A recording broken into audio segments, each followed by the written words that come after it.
Hello people, welcome to mister and missus ఆళ్ళాస్ kitchen. Mister and missus Rahul. ఈరోజు మనం చూడబోయే రెసిపీ రవ్వ పాయసం అండి. చాలా తక్కువ టైంలో చాలా తక్కువ ఇంగ్రీడియంట్స్ యూస్ చేసి మనం ఈ పాయసం రెసిపీని చేసుకోవచ్చు. అలాగే శ్రీరామనవమి వస్తుంది కదా, శ్రీరామనవమికి కూడా చాలా మంది రవ్వ పాయసాన్ని చేసి నైవేద్యంగా పెడుతూ ఉంటారు.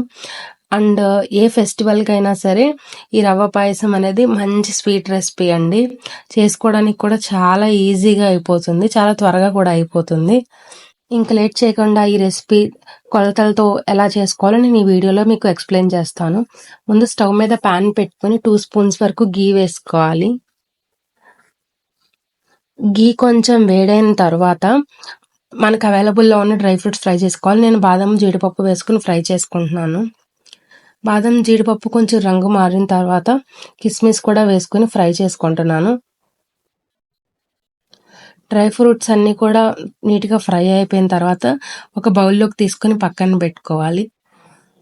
ఇప్పుడు మిగిలిన గీలో 1/2 కప్పు వరకు కూడా నేను తెల్ల రవ్వ తీసుకొని మంచి అరోమా వచ్చేంత వరకు కూడా ఫ్రై చేసుకోవాలి. కలర్ చేంజ్ అయ్యి కొంచెం గోల్డెన్ కలర్లోకి వచ్చిన తర్వాత నేను ఒక 400 ml వరకు కూడా మిల్క్ వేసుకుంటున్నానండి. యాక్చువల్గా ఈ రెసిపీకి మనకి 1/2 లీటర్ మిల్క్ అవసరం పడతాయి. ఫస్ట్ 400 ml వరకు మిల్క్ వేసుకొని మొత్తం రవ్వ అంతా ఉడికేంత వరకు ఉడికించుకోవాలి. రవ్వ కొంచెం దగ్గర పడిన తర్వాత ఒక 1/2 టీ స్పూన్ యాలకుల పౌడర్ వేసుకొని బాగా కలుపుకోవాలి.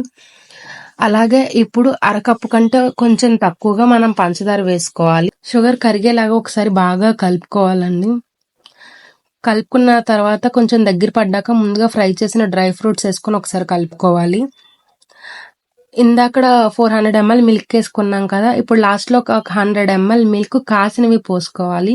ఇలా పోసుకోవడం వల్ల ఏంటంటే మనకి పాయసం చల్లగా అయిన తర్వాత కూడా గట్టి పడకుండా మనకి సేమ్ కన్సిస్టెన్సీలో ఉంటుంది. అంతే, ఎంతో టేస్టీ అయిన రవ్వ పాయసం కూడా రెడీ అయిపోయిందండి. మీరు ఎప్పుడైనా ఇలా ట్రై చేశారా? ట్రై చేయకపోతే ఒకసారి ట్రై చేయండి. ఈ పాయసం చాలా టేస్టీగా ఉంటుంది. ఒకసారి ట్రై చేసి మీకు ఎలా వచ్చిందో కామెంట్ సెక్షన్లో కామెంట్ చేయండి. ఈ వీడియో కనుక మీకు నచ్చినట్టయితే please like, share, subscribe. Thank you.